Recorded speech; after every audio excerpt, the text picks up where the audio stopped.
Kebayang nggak sih sampah botol plastik yang biasanya kita buang gitu aja, ternyata bisa jadi furnitur mewah. Nah, kali ini kita akan bongkar tuntas sebuah model bisnis yang super brilian, yang mengubah limbah jadi harta karun. Oh iya, agar tidak ketinggalan konten edukasi lainnya, mohon aktifkan tanda lonceng, like, dan subscribe channel informasi layanan masyarakat ya. Salam sehat buat kalian semua. Oke, kita bakal bedah bareng-bareng ya.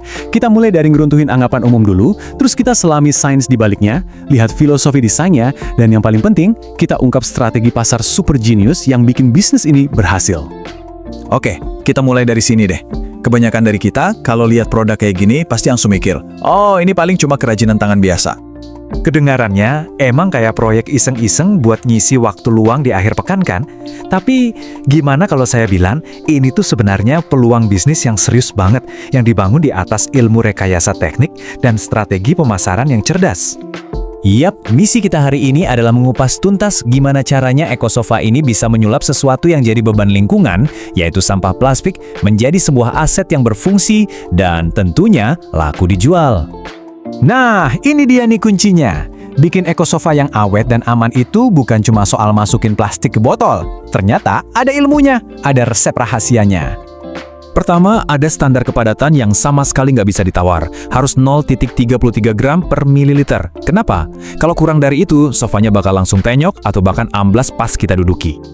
Nah, buat mencapai kepadatan itu, satu botol ukuran 600 ml itu beratnya harus minimal 200 gram. Dan isiannya juga nggak boleh sembarangan. Harus plastik yang kering dan 100% non-organik. Mungkin kalian mikir, alah ribet amat sih. Emang kenapa kalau ada sedikit sisa makanan atau sampah organik nyelip di dalamnya? Nah, jawabannya ini penting banget karena menyangkut soal keamanan. Ternyata, kalau ada sampah organik yang terurai di dalam botol yang tertutup rapat, itu bisa menghasilkan gas metana. Gas ini bisa bikin botolnya kembung, bahkan meledak. Nah, resiko inilah yang jadi alasan kenapa standar teknisnya ketat banget. Ini yang membedakan produk profesional dengan proyek iseng-iseng yang bisa gagal total. Oke, setelah EcoBrick-nya jadi dengan standar yang benar, sekarang gimana cara ngerakitnya jadi furniture? Ternyata, ada dua aliran desain yang berbeda. Di sini kita lihat ada dua pilihan strategi yang cerdas. Di satu sisi ada kaum puris, yang justru bangga nunjukin bentuk botolnya sebagai bagian dari keindahan desainnya. Di sisi lain, ada kaum hibrida yang nyembunyiin botolnya di dalam rangka kayu dan busa, biar kelihatan kayak sofa biasa, dan bisa diterima pasar yang lebih luas.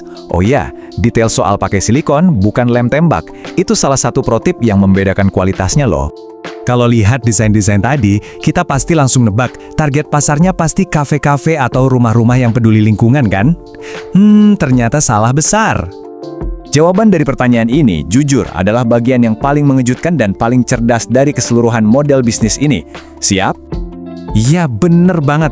Sekolah. Loh, kok bisa? Karena ini bukan lagi soal jualan furniture, tapi ini tentang jualan sebuah solusi. Jadi begini logikanya. Sekolah-sekolah yang mau dapat penghargaan Adiwiyata itu butuh poin dari program lingkungan. Nah, membeli EcoSofa jadi cara instan buat dapat poin itu. Sama juga dengan pemerintah yang seringkali punya kewajiban buat beli produk daur ulang dari UMKM. Ini namanya strategi Samudra Biru, yaitu menciptakan pasar baru di mana belum ada saingannya sama sekali. Jenius kan? Pertanyaan berikutnya, gimana caranya nentuin harga buat kursi yang bahannya dari sampah? Dan yang lebih penting, gimana cara ngeyakinin orang kalau kursi ini layak dibeli? Kalau kita lihat, harganya ini bersaing loh sama furnitur minimalis buatan pabrik. Tapi, margin untungnya sehat banget. Kok bisa? Karena mereka nggak jualan berdasarkan harga bahan baku, tapi berdasarkan nilai atau value yang mereka tawarkan. Lalu, gimana mereka menciptakan nilai itu? Lewat satu ide yang brilian banget. Setiap sofa punya semacam kartu identitas. Kartu ini ngejelasin berapa kilogram sampah plastik yang berhasil diselamatkan untuk membuat satu sofa itu. Tiba-tiba, membeli sofa ini bukan lagi sekedar transaksi, tapi jadi sebuah kontribusi nyata buat lingkungan. Stigma barang bekas pun langsung hancur. Oke, jadi apa nih rangkuman dan pelajaran penting yang bisa kita petik dari bedah kasus EcoSofa ini? Intinya, ada dua kunci utama. Pertama, standarisasi teknis yang ketat, yang membuat produk ini berkualitas dan aman. Kedua, pemasaran yang super cerdas, yang nggak cuma jual kursi, tapi jual solusi dan cerita. EcoSofa ini jadi bukti nyata bahwa produk daur ulang itu bisa banget keluar dari kategori dibeli karena kasihan dan jadi komoditas yang keren dan menguntungkan. Analisis ini nunjukin gimana sampah plastik yang tadinya masalah bisa dilihat dari sudut pandang baru dan jadi sumber daya ekonomi. Ini jadi bikin kita mikir ya, kira-kira masalah apa lagi ya di sekitar kita yang sebenarnya adalah sebuah aset tersembunyi yang cuma butuh model bisnis yang pas untuk bisa bersinar?